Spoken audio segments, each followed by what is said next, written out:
जज ने रोक दी ऋषि मलिष्का की एंगेजमेंट और शालू ले आई जज को ऋषि के घर। जी हाँ दोस्तों, भाग्य लक्ष्मी के आने वाले धमाकेदार एपिसोड में जब लक्ष्मी शालू को कहेगी कि ऋषि को मलिष्का के साथ एंगेजमेंट करनी ही है तो कोई बात नहीं, कर लेने दो, हर किसी न किसी के ऊपर एक बड़ी अदालत होती ही है। तब यह सुनकर शालू लक्ष्मी को कहेगी, दी लक्ष्मी आपने सही कहा, हर किसी के ऊपर एक और अदालत होती है। जिसे सुनकर लक्ष्मी को कुछ समझ नहीं आएगा और ऋषि मलिष्का की एंगेजमेंट को रोकने के लिए शालू जज मैडम को बुलाने के लिए चली जाएगी। और लेकिन जब ऋषि मलिष्का एंगेजमेंट करने वाले होंगे तभी एंगेजमेंट वाली रिंग के बॉक्स के अंदर अंगूठी कहीं नहीं मिलेगी, जिस वजह से मलिष्का की माँ और करिश्मा बुआ सबके सामने लगाएगी चोरी का इल्जाम लक्ष्मी पर। और मलिष्का लक्ष्मी को कहेगी कि लक्ष्मी इस पूरी पार्टी में सिर्फ तुम ही हमारी एंगेजमेंट को रोकना चाहती हो, इसी वजह से जो तुमने मेरी रिंग चुराई है वो मुझे ला कर दे दो। तब यह सुनकर लक्ष्मी कहेगी, मैंने कोई चोरी नहीं की है, और रही बात एंगेजमेंट करवाने की तो मैं खुद ही ये एंगेजमेंट करवाऊंगी और मुझे कोई शौक नहीं है कि तुम दोनों की एंगेजमेंट को रोकने का।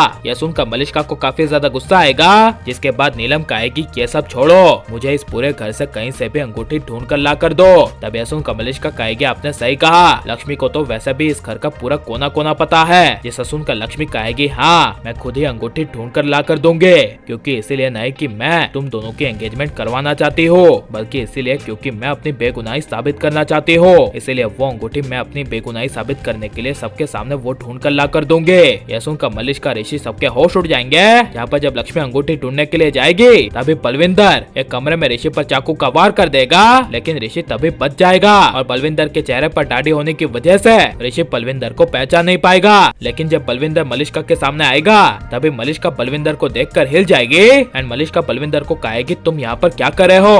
तब बलविंदर कहेगा, मैं यहाँ पर ऋषि लक्ष्मी को अलग करने के लिए ये एंगेजमेंट रोकने के लिए आया था, और तो और मैंने एक नहीं बल्कि दो अंगूठियां चुरा ली है। यह सुनकर मलिष्का को काफी ज्यादा गुस्सा आएगा, जिसके बाद मलिष्का बचाओ बचाओ चिल्लाने का नाटक करते हुए बलविंदर का जोर से हाथ पकड़कर अपने रूम में ले जाएगी और बलविंदर को जोर से तमाचा मार देगी। और मलिष्का अपने आप से बलविंदर को बंधवा कर बलविंदर को छुपने के लिए कह देगी, जिस वजह से जब ऋषि लक्ष्मी आयुष मलिष्का के कमरे में आएंगे और मलिष्का को बंधा हुआ देखेंगे तभी ऋषि आयुष को काफी बड़ा शौक लगेगा।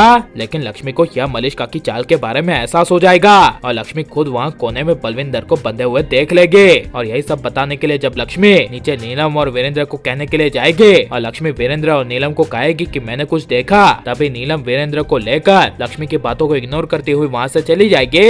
लेकिन रिंग मिलने के बाद जब ऋषि मलिष्का के साथ सगाई करने की फिर से कोशिश करेगा तभी उसी वक्त शालू जज मैडम को लेकर ऋषि के घर पहुँच जाएगी और जज मैडम ऋषि को मलिष्का के साथ एंगेजमेंट करते हुए देख गुस्से से कहेगी, यहाँ पर क्या चल रहा है? तब नीलम कहेगी, हमारे बेटे की एंगेजमेंट मलिष्का के साथ हो रही है। जिसे सुनकर ऋषि कहेगा, हाँ जज मैडम, मैं मलिष्का के साथ अभी एंगेजमेंट कर रहा हूँ और वैसे भी 3 महीने बाद मेरा और लक्ष्मी का तलाक होने ही वाला है। जिसे सुनकर जज कहेगी, तलाक होगा या नहीं ये मेरा फैसला है, लेकिन अभी ये एंगेजमेंट या शादी नहीं हो सकती। अगर मलिष्का और ऋषि तुम दोनों ने शादी या एंगेजमेंट की तो दोनों को ही जेल की सजा मिलेगी। यह सुनकर ऋषि मलिष्का नीलम वीरेंद्र सबके होश उड़ जाएंगे। लेकिन लक्ष्मी को ऋषि को उसके किए की सजा देने के लिए ऋषि को उसके मन मर्जी के मुताबिक मलिष्का के साथ एंगेजमेंट और मलिष्का के साथ शादी करवा देनी चाहिए क्या नहीं? और अब ऐसा पति ऋषि की जान पर खतरा आएगा तो लक्ष्मी को अपने ऐसे पति ऋषि की जान बचानी चाहिए क्या नहीं? और आपको अब ऋषि लक्ष्मी की जोड़ी कैसी लग रही है ये सब हमें कमेंट में जरूर बताएं और आप लाइक और सब्सक्राइब करें।